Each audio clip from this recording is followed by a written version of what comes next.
Hey, True Believers, Englentine here. What you're about to see is a section of a live stream that we did the other day where we talked about an article that brought up the fact that continuity in canon could be killing conversation in comic books. We've got, I do believe, the real Dr. VENKMAN. We've got Dalton and Eric Breen joining in with us. So kick back, relax, and let's get this party started. Hey, Believers Englentine here, and this is going to be an old-fashioned. It's going to be an old-fashioned Christmas here. We're going to do one of our just hang out, whatever you guys want to talk about, kind of live streams. I do have one article that I've picked up, and we're going to be talking about that. It's all about, is canon and our reliance on canon ruining the way we talk about comics? And I'm here with Eric Breen. Howdy. Back issue Breen, as we will make you come to be known, and the real Dr. VENKMAN, except no substitutes. What's up, guys? So you went from Spider-Man to Batman Beyond here. You gonna pop up something? You're in a Batman Beyond mask? Spider-Man. Yeah. I went from Redline. And I noticed you went. I noticed you have you have a shway. You're actually starting to say that. Do we get the authenticator? Not yet. All right. Oh, hold up. Are you there, Dalton? Not quite yet. All righty. In the house, we have Ed Brewer is saying new readers, the one comic book creators are concerned with, care a little for canon, and it's old school readers that care. Yeah, we're going to get into that. Hello to In a Disguise. Meet, but elbow cough. And hello to Davis Q. How you doing? Matej is in the house as well as Kren is. You guys should be getting all of your books that you got from the last auction. Yeah, I just got mine today. Yeah, so, I hope everything is okay with that. Except for one thing.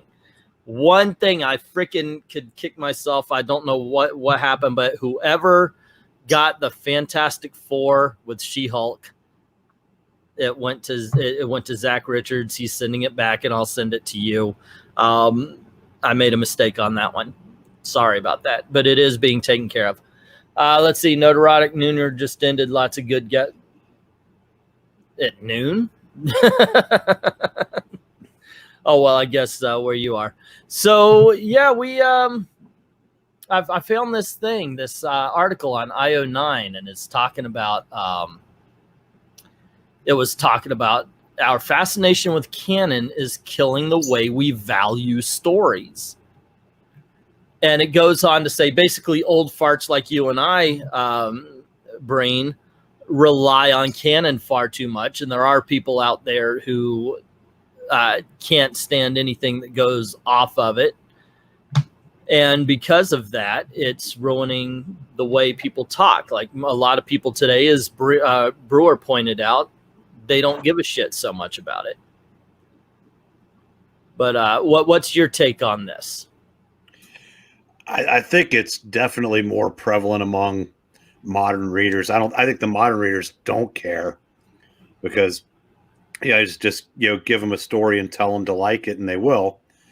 I think you're seeing that with also with like Star Wars. You get the younger audience that may have not have been alive when the first three came out.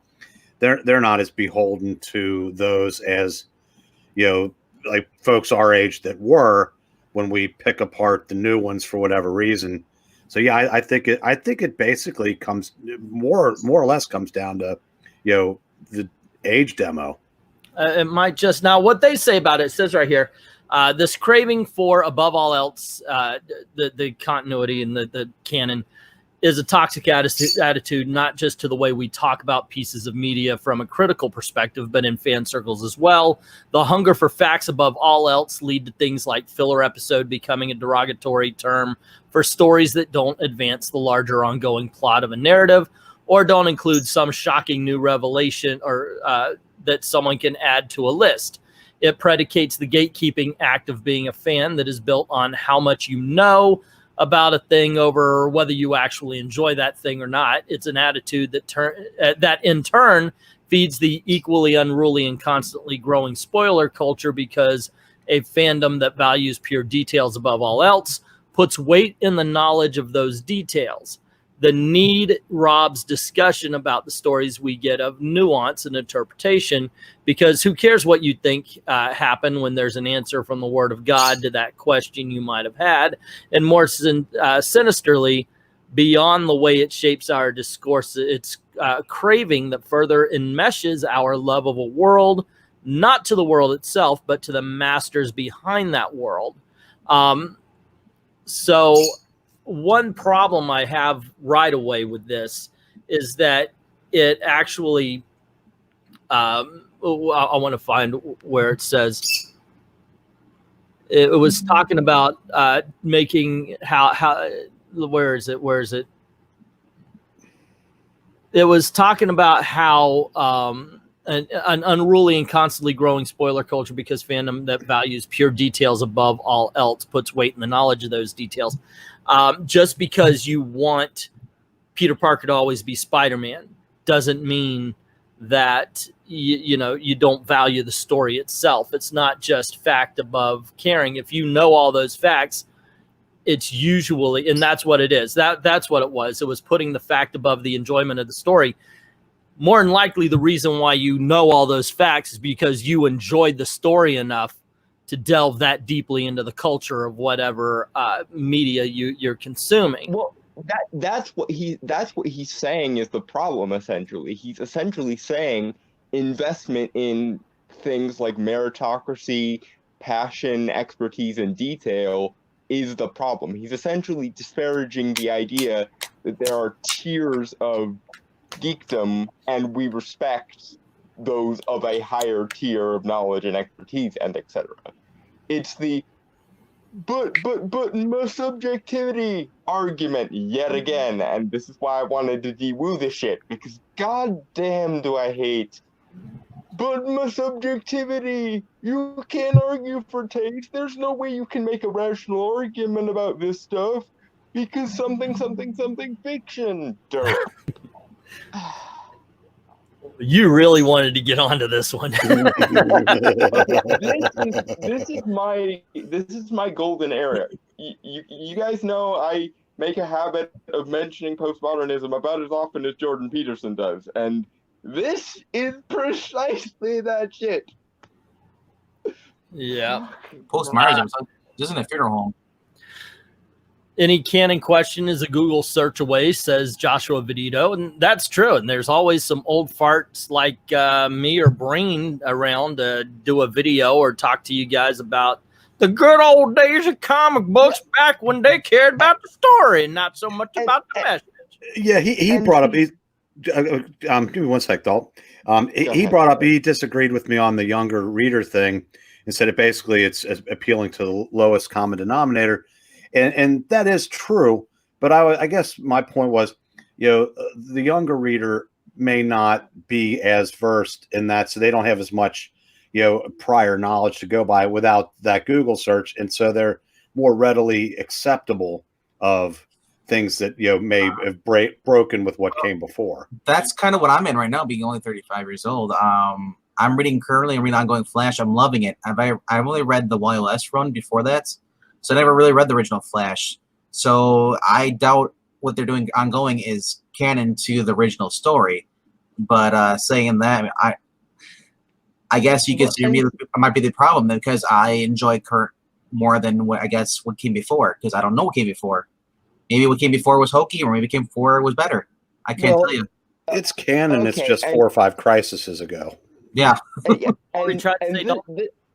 This is the problem, and this is why I hate people like this guy who's disparaging the idea of, why do we care that people know things, and why do we care that there's these levels of canon and stuff.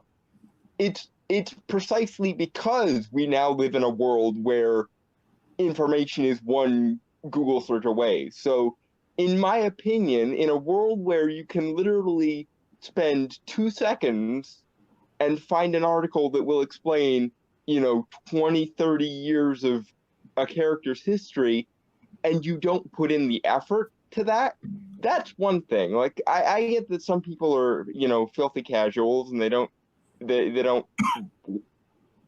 find it compelling to go and do the research. But if you are not if you're not one of the people who wants to go and do the research, that's one thing. But to try and turn around and make your laziness and failure to do a Google search in the age of the internet a virtue, and to say that it's actually elitist to value the people that know shit and or are passionate enough to spend the time doing the research, yeah, you can screw right off at that point. Making laziness acceptable is one thing, but making laziness a virtue is just fucking annoying. So here's my take on, well, not everything that we've talked about, but just in general, it's canon has always been whatever a writer wanted to use at that moment. I mean, there are little bits and pieces. When Crisis hit, a lot of stories went away. Of course, it pissed off some people, and I think they did it right. You brought up Crisis, Eric. I figure I would go on that one. I think they did it right as far as the fact that, boom, we're going to write new stories from here on in. They used characters from the past, but they gave them new stories. They gave them new origins, new reasons for being, and so forth. I think one of the problems that happened during the New 52 is that they tried to incorporate some of those stories from the time between Crisis and the New 52 into it, so it kind of confused the issues. I think they would have done themselves a lot better had they just trashed it all and said this is the starting point and going on. But even still, you would have gotten some sort of retelling, maybe, or like you did in the Ultimate Universe, where, yeah, it was its own world. They started from scratch. They started from zero, but you still got the Venom saga. You still got the death of Gwen Stacy. You still got all these major events, and you could have gotten those in the New 52 as well. And that's what they would do with everything now. Even during the period between Crisis and New 52, they would say, well, we're going to use this. We're going to use that. We're going to take this little bit of information. And I don't know. I think it was better for it. Hell, the Marvel Universe did that. I always bring up that damn spider buggy. Nobody brought up the damn spider buggy. And then you come along, you get a writer like Neil Gaiman who could bring back Prez, a title that nobody would want to bring into canon, or Brother Power the Geek, and they make him interesting, or Jeff Johns tying in all the stupid Green Lantern stuff.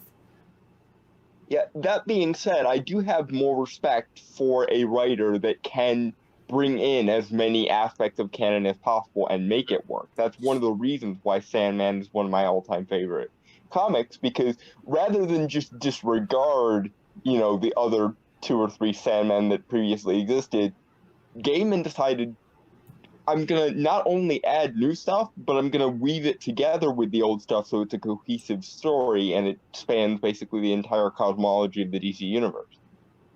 And he mentioned Sandman, so drink. Real quick though, if anyone's actually been reading the Joshua Williams ongoing Flash, yeah, he has been using continuity in his book as far as previous issue. Usually you don't get what happened in another issue. It's a little another box. I don't a lot of those editorial boxes are going away. He's been using that even with crossing over with other events like Justice League Doom War, and other things. He been mentioned in as I was reading through the titles. I basically caught up. I'm caught to 85 now from like 10. So I've read like 2 years of contents. So he's actually he mentioned the Flash mentioned I've even had time where I had a big head, and all that stuff. He's bringing back old stuff, like mentioning it, bringing it up. Well, so he's acknowledging that happened, where he's like, "There's one time I had a giant head, and times where." And so it's cool to see that being in there, because I remember not reading that book, but I remember seeing those covers and that stuff, and bring it, especially with time travel, it's the best thing about the Flash, because you get to see certain stories. What you would never see with Batman, you wouldn't see with Superman, maybe unless Superman gets visited by the Legion. That's why I've been enjoying the Flash so much. Two of my favorite comic book covers are the Flash with a big head and Fat Flash. You remember that cover? Yeah, that's awesome. So Maranya is saying that welcome hold on.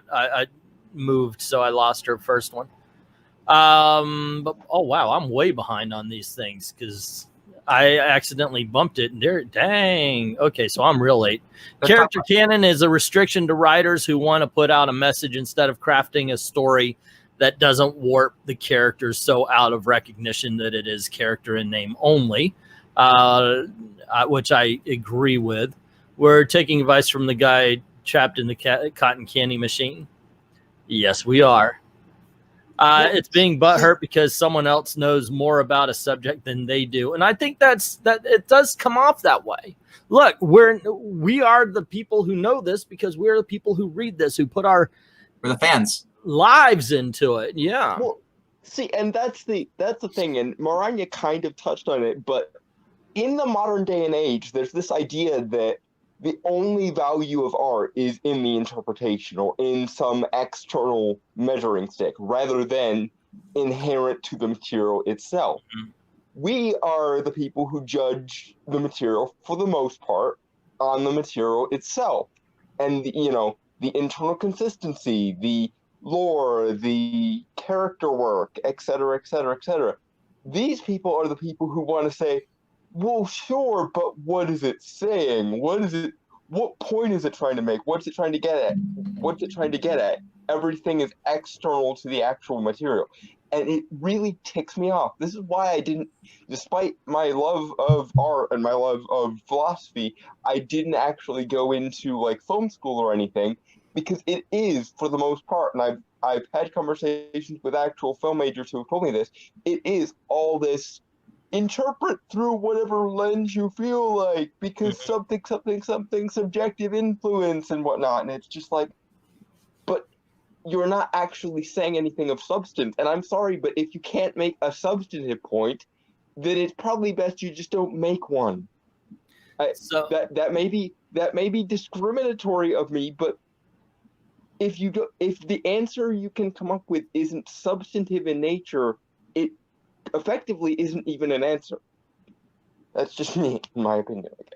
But it's a decent opinion. Scott Neely's saying, I'm reading X-Men Unlimited a lot lately, and I stopped reading X-Men religiously around 1992. Me too, around Wolverine number 50 at that point. And oh my God, so much change in just a few years. Cannonball died, etc., etc.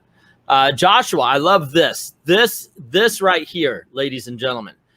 Canon is driving readers away. Meanwhile, One Piece, a manga series praised for 2 decades of continuity and world building, is celebrating reaching 470 million copies. I think one of the reasons is that they keep it available to readers. A lot of times, and this happened definitely before Crisis, before the New 52 anyway, you didn't have it. That's like the special stories, of course, they got printed. After New 52, of course, they started putting everything out for the trade paperback, which I'm not a big fan of because they kept it with a 6-issue storyline. And some of those stories just couldn't take it.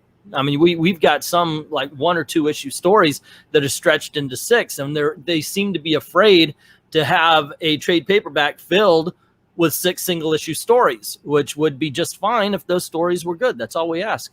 But I think part of what's going on with the manga is that a lot of it is still available. Well, but that's the funny thing. If you'll notice, things like Doctor Who, 50 years worth of continuity in like 3 different mediums. Nobody had a trouble following it. No. The moment that they started introducing all this deconstructivist, canon doesn't matter crap into it is when people lost faith in it. Star Trek, same thing. 50 years of continuity, no problems whatsoever. Everyone loves it.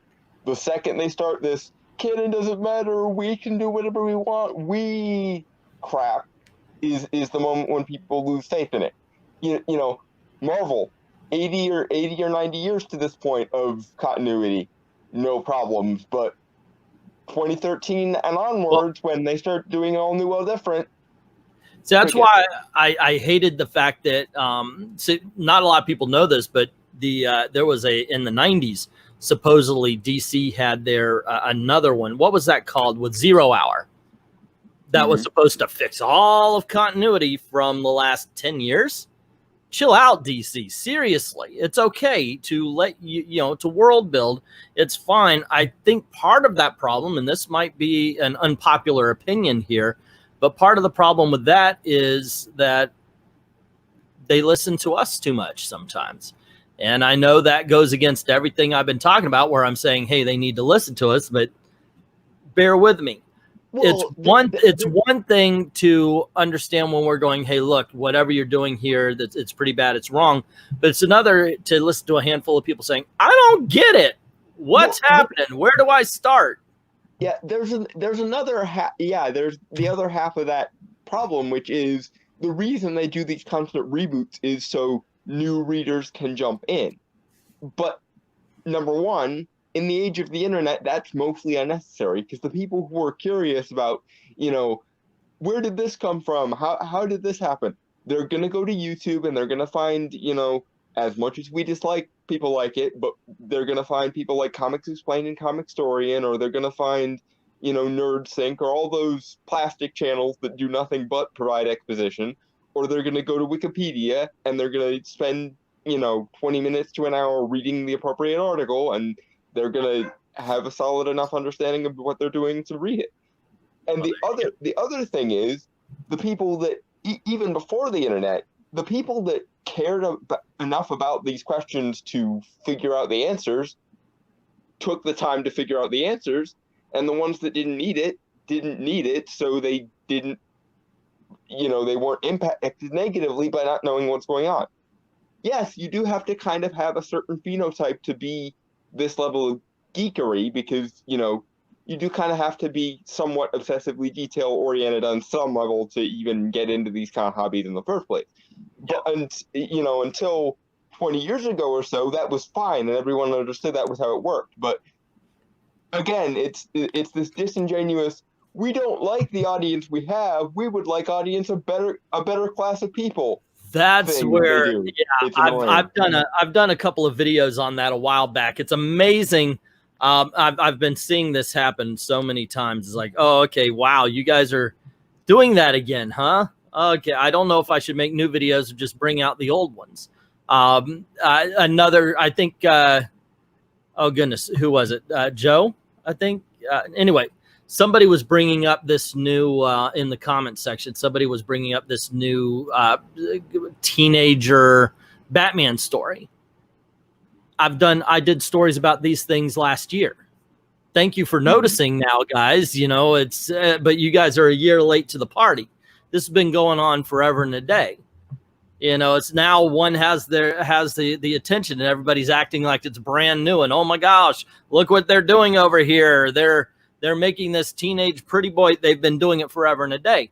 And now we're getting it so many places. They're doing the same things. We're talking about the same things that were just like 5 seconds ago. Yeah, Tillium, Gotham High. It's Elseworlds. It's another thing. But the thing is, they did one for Swamp Thing. They did a couple for Nightwing. They did a couple for Batman. They did a couple for Birds of Prey, and they did one for Black Canary. They did one for Mira.